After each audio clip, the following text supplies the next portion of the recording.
सालों everyone, Jesus messenger ministry में एक बार फिर से हम आप सभी का स्वागत करते हैं और मैं आशा करता हूं कि आप और आपका परिवार प्रभु यीशु मसीह में सुरक्षित होंगे। मेरे प्रियो, आज परमेश्वर मुझसे और आपसे जिस विषय के ऊपर बात करना चाहता है वो विषय ये है कि हमें चर्च कैसे जाना चाहिए। आज लोग चर्च जाकर भी खुश नहीं हैं। आज लोग चर्च जाके भी दुखी रहते हैं।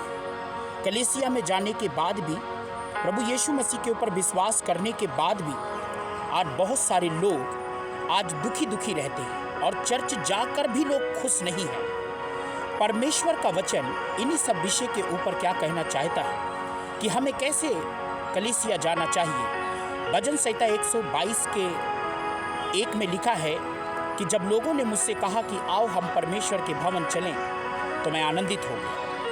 मेरे प्रियो, जब कभी भी हमें परमेश्वर के भवन में जाने की जब बात आती है और जब हमें परमेश्वर के भवन में जाने की मौका मिलता है तो we need to rejoice, go with the joyful heart. हमें आनंद के साथ जाना चाहिए, खुशी के साथ जाना चाहिए। अगर हम परमेश्वर के वचन में अगर हम पढ़े भजन संहिता उसकी 100 के 2 में ऐसा लिखा है कि हमें जय जयकार के साथ परमेश्वर के भवन में जाना चाहिए। भजन संहिता 100 के 4 में लिखा है कि जब कभी भी हम परमेश्वर के भवन में जाएं तो धन्यवाद के साथ जाएं।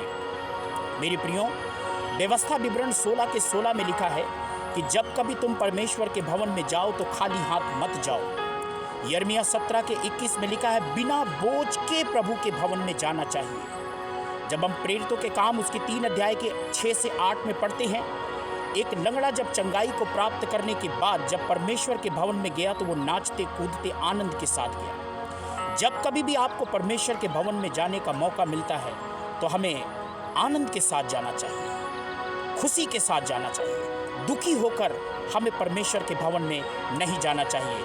परमेश्वर इन वचनों के द्वारा आपको बहुत आशीष दे। God bless you.